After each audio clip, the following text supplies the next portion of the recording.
Hi, everyone. From Hertz Arena, welcome to the Florida Everblades pregame show. Alongside Jake Maurice, I'm Alli Vellucci. A lot to talk about today. Florida's special teams are rolling. The top two teams in the South Division are going at it this weekend, and just how much depth the Florida Everblades are working with. Jake, South Carolina only 1 point behind Florida in the standings right now. What kind of game are you expecting to see tonight?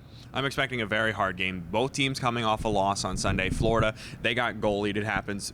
They went up against Jimmy Parita, who made 48 saves on 49 shots, which is just, Absolutely. That's just going to happen. So you got to be ready for that. In South Carolina, they were down 5-1 to the Jacksonville Icemen after the first period, almost came back, but fell 5-4. So these are going to be two teams looking to get themselves back in the win column, and they know that these are three huge games coming up. The Everblades could potentially be anywhere from 7 points ahead of South Carolina to 5 points behind them for first place in the South Division. So it's a huge matchup here today to start things off. Both teams are going to want to set the tone early on. I'm expecting a fast start from both groups, and I'm expecting 3 great days of hockey coming up this week for sure. One of the most offensively talented teams we've seen so far going to be the next 3 games for the Florida Everblades. Carter Turnbull with 38 points, leading South Carolina right now. Where is he going to be the most lethal tonight?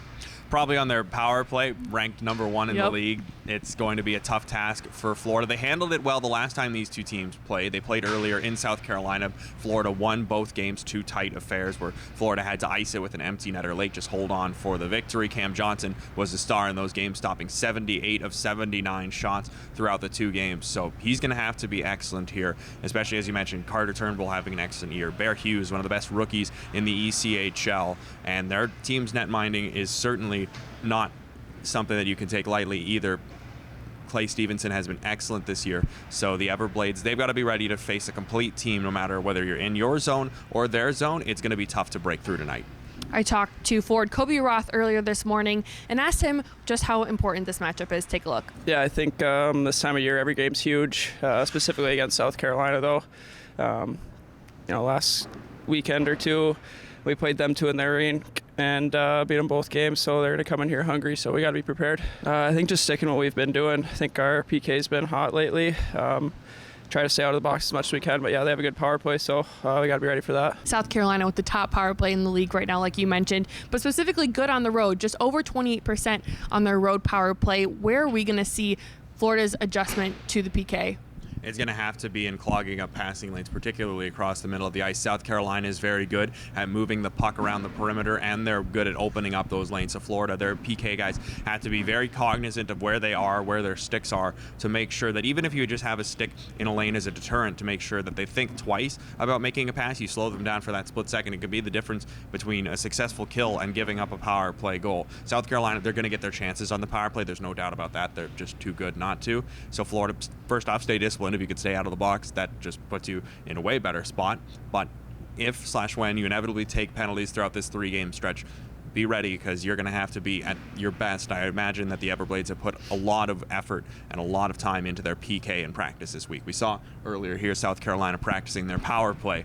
So Florida, their PK better be ready. Florida's power play has been rolling recently. Moved themselves from 27th place in the league to 22nd in just 2 games over the weekend. Head coach Brad Ralph has been really impressed with his team's chemistry recently and said when they stay disciplined and stay aggressive, good things happen for them. Where have you seen Florida's chemistry showcased specifically on the man advantage recently? Just in the way guys are moving the puck more confidently to one another. We talked about last week in the Savannah games, Brad Morrison and Joe Pendenza developing chemistry. We've seen it with Lucas Talbot, the blue line, and Jake Smith. They seem to know when to feed it to each other well, and worked last week. Jake Smith got himself a couple of power play goals. So it just seems like the power play unit is finally clicking, with everyone kind of knowing each other's idiosyncrasies on the ice, where they like to go, where they like to be set up, what positions they'll shoot the puck versus pass it away. And once you've got all of that rolling together, it just makes everything move much better, and that's what we've seen. The power play is finally moving up in the standings. We've talked about Florida's depth before, but over 17 Florida players on the score sheet in 3 games over the weekend. How crucial is it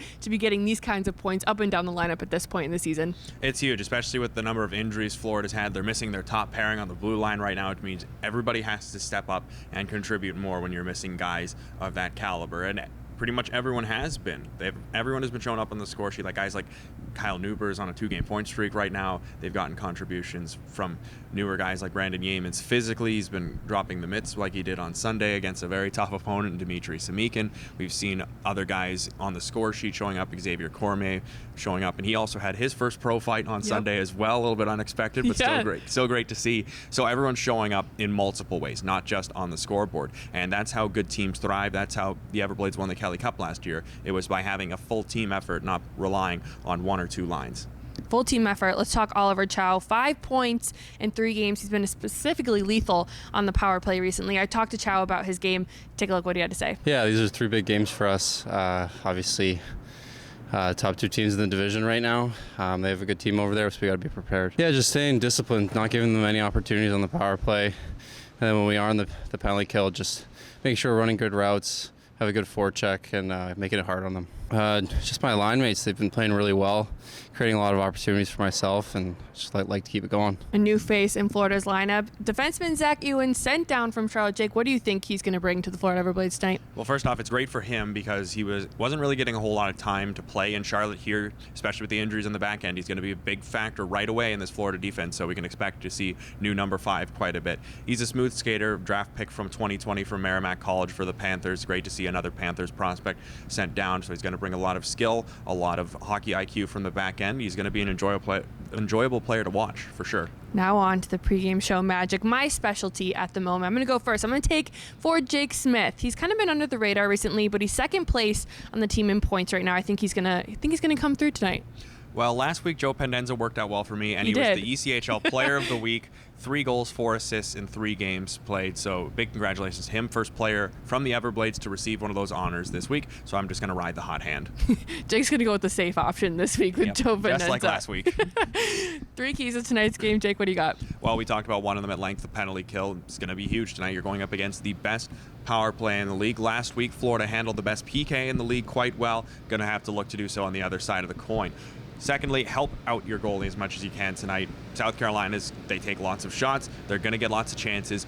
Cam Johnson, he's going to be able to handle a lot of it, but those extra opportunities that might pop out, or if there's a guy standing out front, clear him out, get those pucks away, and make Cam Johnson's night as easy as possible so he can just focus on stopping the shots. And thirdly, be strong at your own blue line. Don't allow South Carolina to come in with speed. They're a very fast team. They can kill you off the rush. So Florida, they got to be smart with that. And if you have the chance to stand up at your blue line and force a dump in or take the puck away, you got to get it done. Blades fans, get ready for a great night of Florida Everblades hockey. Warm-ups and puck drop are up next.